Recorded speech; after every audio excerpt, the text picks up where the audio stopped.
the strongest Jujutsu sorcerer, Gojo Satoru.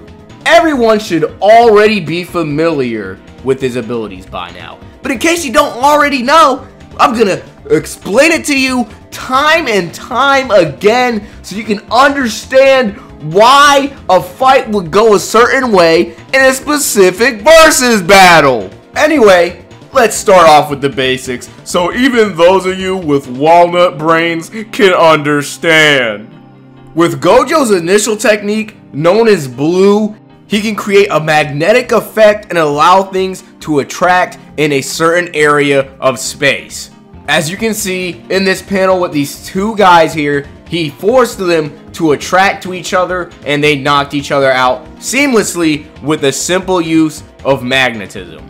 Now, to give you a really broad and easy to understand example, let's just say we have two people, right, standing next to each other, but they're not too close because, you know, they like to respect personal space.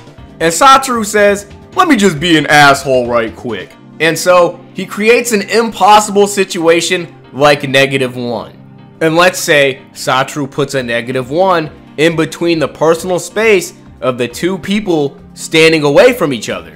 By putting that -1 there, and because it's a -1, you know, it's going to subtract the space right there. And so this causes both of these people to attract to each other because the space separating them no longer exists.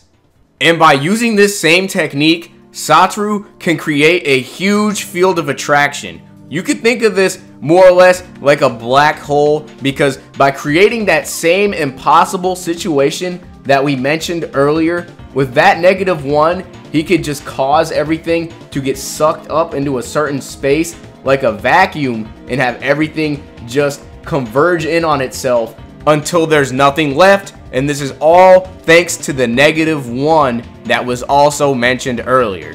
It's just subtracting that piece of space in which something is existing within.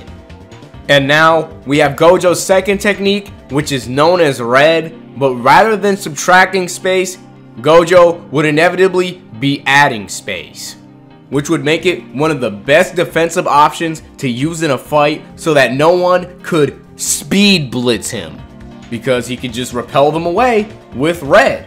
And speaking of defensive options, the Infinity is probably the best defense I've seen in ages.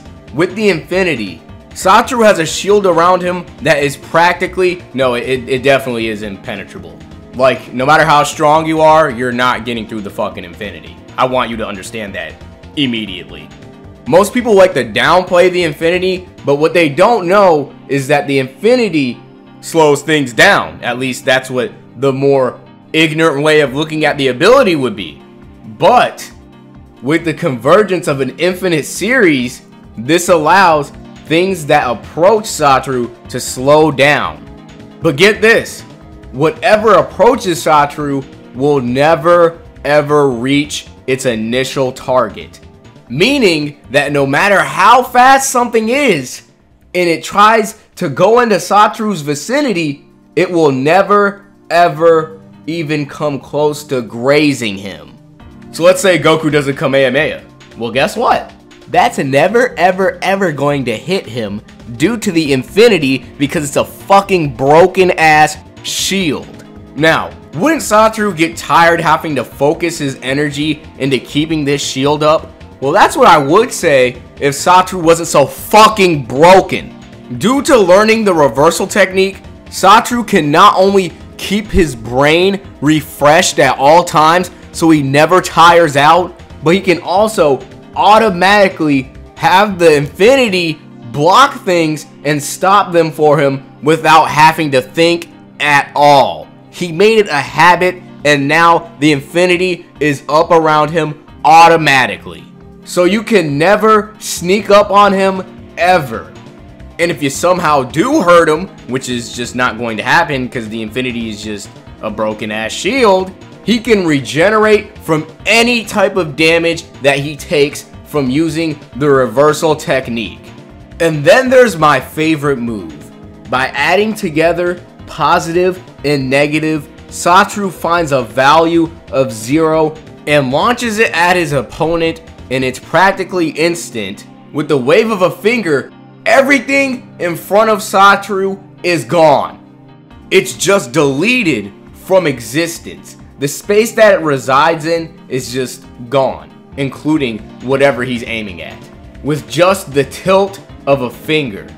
Normally, this would cost a lot of energy, or this could tire him out, but guess what? Since he has the 6 eyes from doing any type of technique, the amount of energy that Gojo loses is stated to be infinitesimally close to 0. So to give a rough comparison as to how broken this is, imagine Goku not having to charge a Kamehameha. He can just spam it and just shoot it as many times as he wants, and he does not have to charge it.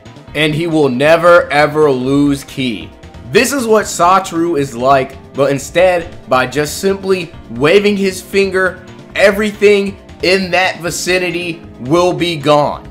Everything he waves a finger at will cease to exist. Literally everything. And he can spam that as much as he wants, infinitely. And then there's the domain expansion, which I personally refer to as the I wanna fucking win button. If Satoru uses his domain expansion, you lost. You literally just lost, because you have so much information coming to your mind that you literally just can't do anything. You just sit there, you're just his bitch. You just can't do shit. And he just wins and kills you. And that's it.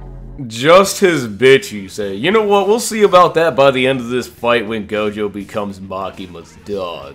Oh, you truly hate to see it. But to start this off, let's talk about Makima's ability to bend the will of those that are lesser than her. If she sees you as lesser than her, she can take control of you and make you her dog. And in this fight, since she's the control devil, she'll have all of the perks that come with it. Meaning that she'll have all of the tools of the devils that she has contracts with, and she'll also have the weapon devils fighting alongside her. But not only this, her contract with the Prime Minister still stands. Whenever she may die, it'll only affect the citizens of Japan and not herself. Meaning she'll virtually be unkillable in this fight, unless Satoru were to blast all of the citizens of Japan to pieces. And we all know he wouldn't do that, am I right, guys? Makima has plenty of resources and hacks in this fight to actually stand a chance against Satoru. If anything, this fight could be quick and easy because she could literally just view Satoru as lesser than her and then just control him and it'll be GG's. Satoru will have to fight zombies, the weapons devils, and more importantly, Makima herself, who can move around and become one with small animals such as rats. But not only this, her senses are absolutely disgusting because not only can she detect you through smell, but she can also hear you through all the animals that are considered lesser life forms on Earth, such as birds and rats. So she is omnipresent to a degree, as long as there are lesser life forms around. But not only this, Makima can look at a regular human and kill them. And this ability isn't exclusive to just regular humans, because she actually points at the Darkness Devil as well and damages him. And he's essentially the embodiment of every human's fear of darkness. But unfortunately, Makima is not as strong as the Darkness Devil. But despite that, this attack alongside with her Bang attack could potentially get through the Infinity, because the Darkness Devil is shown to have an invisible force that is protecting him, yet Makima was able to use these abilities through that. And as far as her Bang shot, she was able to shoot Denji in outer space with the force of it. 4 shots from this attack sent Denji into outer space. Now I would calc that for you, but I don't think we're gonna need that in this fight. As for the rest of the devils that she has at her disposal, we've got the Zombie Devil, the Angel Devil, the Weapons Devils, but we're not going to stop there. Because after all, Makima's the control devil, so she should be able to use her entire arsenal. And if she's going to have all the citizens of Japan with her, why wouldn't she be able to make more contracts? As seen in the manga, Makima has actually controlled somebody and made them make a contract with the Hell Devil, also that she could get out of hell. Now she's controlling all of the citizens of Japan while fighting Satoru. What is stopping her from making more contracts? And I'm gonna tell you right now, not a damn thing is. If she can literally just control a random human and make them make a contract with the Hell Devil so she could get out of hell, she could literally control 4 more humans to summon the Hell Devil to fight Satoru for her. And nothing is stopping her from using the Fox Devil or the Future Devil at all. And now, the biggest one. Nothing is stopping her from summoning the Gun Devil by sacrificing 1 year off of everybody's lives that she's controlling, no different than the Prime Minister. So Satoru will have to fight all of the Weapons Devils, the Gun Devil, Makima, zombies. Yes, I said the fucking Gun Devil. But not only this, the ugly Punishment Devil combined that she used when she took Aki, the Angel Devil, the Spider Devil, the Snake Devil, and Future Devil, and used them all in unison to summon this monster that ate the Gun Devil. Satoru will have to fight this as well, plus all of the other devils that I named previously. We truly do not know the full extent of Makima's powers, but for what we know so far in the manga, this is her arsenal, and it is absolutely broken. She'll be able to dodge Satoru's moves because she'll be able to sense him through the rats and birds that are around her. But not only this, she'll be able to teleport with those same rats and birds. But not only this, you'll be getting barraged by the citizens of Japan's zombies, other devils that are in the area, including devils such as the Gun Devil and the one that she just summoned. But not only this, you'll also be fighting him as well. I'd honestly just like to see Satoru try to not get overwhelmed by Makima's sheer strength and numbers. But now that we hit this point in the video, it's about time we decide who's going to win this fight. So who is it going to be? The waifu from the edgy manga and Shonen Jump that everybody likes, or the husbando that every girl on the internet fiends over that is also from an edgy manga and Jump? Unfortunately, I already know who my sister is going to pick. So Makima Simps and E-Girls, please try not to kill each other in the comment sections of this video, because I can already smell the must from the Makima Simps hitting my nose, and I can already hear the horrid shrieks from the chalkboard from hell destroying my ears as these harpies screech over Satoru losing. Now, we're not necessarily going to be using calcs for this fight because whoever the winner is between these two, it's going to be extremely one-sided. So if Makima ends up winning, it's going to be extremely one-sided, or if Satoru ends up winning, it's going to be extremely one-sided. It's not necessarily a close battle. It's either going to be Makima completely overwhelms Satoru and he loses, or Satoru just so happens to destroy all of Makima's army and her as well. And this is really because of the hacks that both of these characters have. Now, the first thing that we're going to tackle is Makima's ability to simply control Satoru because she may see him as lesser than her.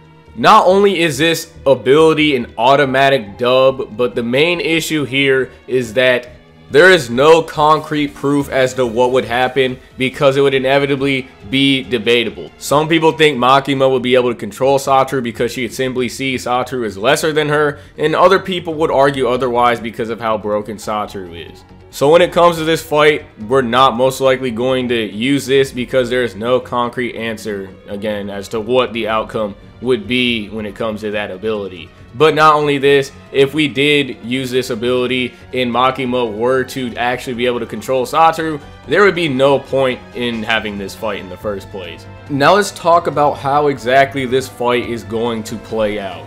How exactly is Satoru going to combat the army of zombies that Makima has, but not only this, the devils that she has at her disposal, including the Gun Devil and the Devil of Punishment. Now, how would Satoru deal with such a fucking broken army in the first place? Well, to sum it up, it really boils down to two words: blue and purple. When it comes to purple, just by seeing these people, with a wave of his fingers, he will literally just delete them all from existence, including the space that they're standing in. And not even that, if any of them, or if Makima were to try to revive herself using any of these individuals in the fight, he could always just attract them all to a singular point with blue and then kill them all in one instant with purple and destroy everybody in one hit. And not to mention that he could spam this over and over and not lose a single ounce of his energy. But during this period, while Satoru is distracted by all of Makima's minions that she is controlling, how would he be able to necessarily deal with her? And Satoru would never actually have a moment to hit Makima because of her mobility through lesser beings. Now, if Makima were to use more of her mobility options, Satoru could easily counter this. Would be for Satoru to attract all of the lesser life forms in one area, such as the rats and the birds, and then just delete them all in one moment. So if Satoru were to actually do this, he would cut off Makima's mobility options through the lesser life forms. But while he is trying to do this, he'll be getting barraged by the Gun Devil and all the other devils that Makima has summoned. So I don't think he'll have the chance to actually use blue and purple, all of the rats in the army that is at Makima's disposal, because he'll be getting barraged by all of the demons that Makima has. He'll actually get overwhelmed. And let's say if Gojo was getting overwhelmed, he could simply just use his domain expansion and cause everyone's minds to flow with infinite information, and then they would eventually not be able to do anything.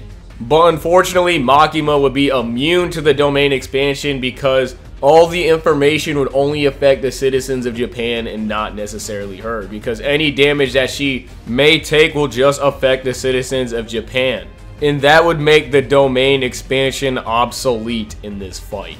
Even if the domain expansion didn't work, Gojo would have the strongest defense to fall back on: the Infinity, which would allow it so that no one could ever damage him with his automatic shield of space. And if anyone tried to attack him, such as the Gun Devil or Makima, their attacks would never ever even reach Satoru. So any attack that they throw at Satoru would literally be meaningless because it would do nothing, because it would never penetrate the Infinity. Now when it comes to Makima countering the Infinity, we've seen her get past the invisible field that the Darkness Devil has. Now we know that the Infinity is actually space, but we never necessarily got an answer to what exactly the invisible field around the Darkness Devil is. Is it space, or is this just an invisible force that he is using? Or is this a form of telekinesis? We do not necessarily get an answer to this.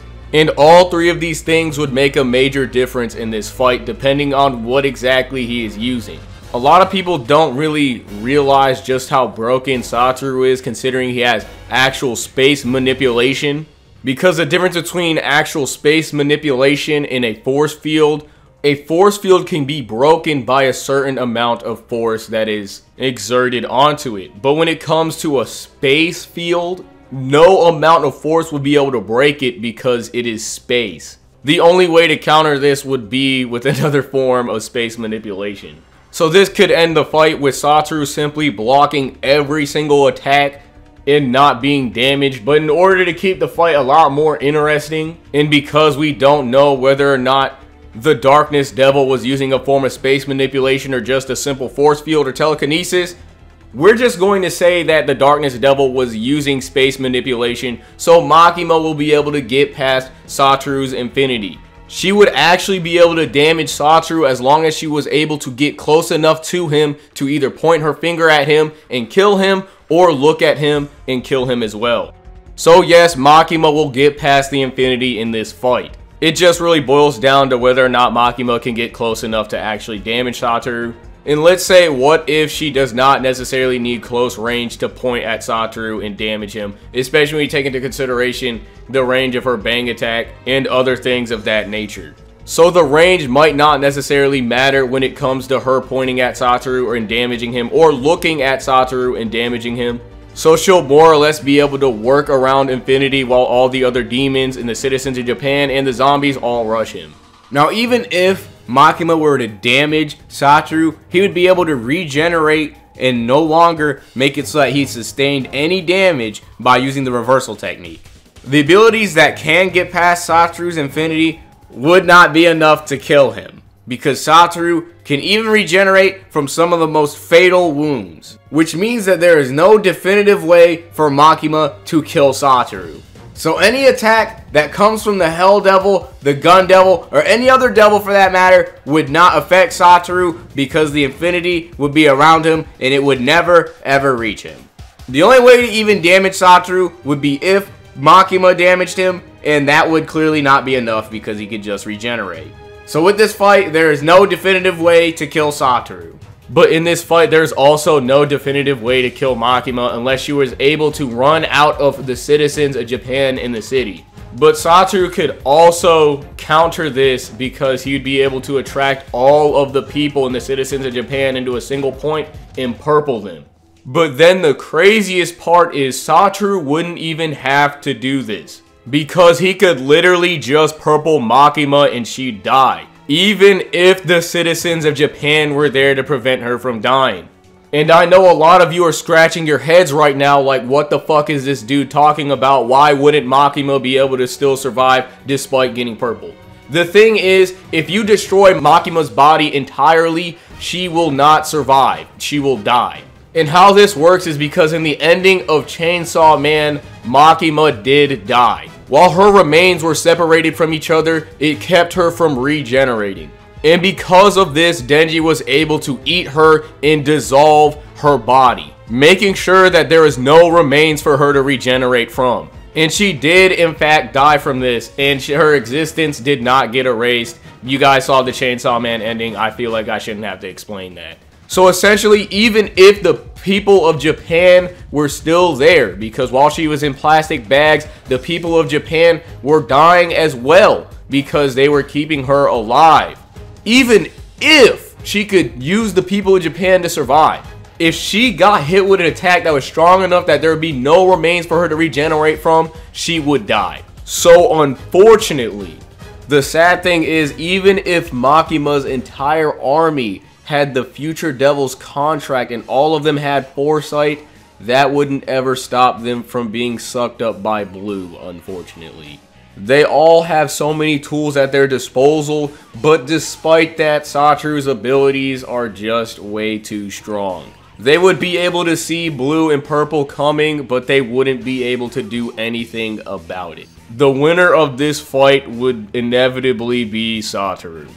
All I gotta say is, I gassed Makima out. You know, I gave her the Gun Devil. I gave her every single tool in her arsenal, but Satoru is just so retardedly broken that the outcome came out this way. As you can see, Rashawn's hype in the back, but it is what it is. We love both the series, Jujutsu Kaisen and Chainsaw Man. We are big fans of the series, and we wanted to give an unbiased look on who would win. If you guys think this fight would play out differently, by all means, comment down below who you think would win or how the fight would play out. But before we end this video, I have one last card up my sleeve. Makima could always use the Hell Devil to send Gojo to hell and fight him there. But the thing is, even if he got sent to hell, he'd probably just get right the fuck out of hell, just like how Denji did when he was Chainsaw Man. That was the last card up my sleeve, but unfortunately, it's just not working. This man Gojo's winning. Hope you guys enjoyed this video. You know, like, subscribe, whatever. Do whatever the fuck you want. And, you know, if you want more power scaling videos or whatever, versus battles videos, just let us know and we'll make them. I'll see you guys in the next video. Comment versus battles down below. And with that, we're out. And click the links of these videos on our outros if you want to watch.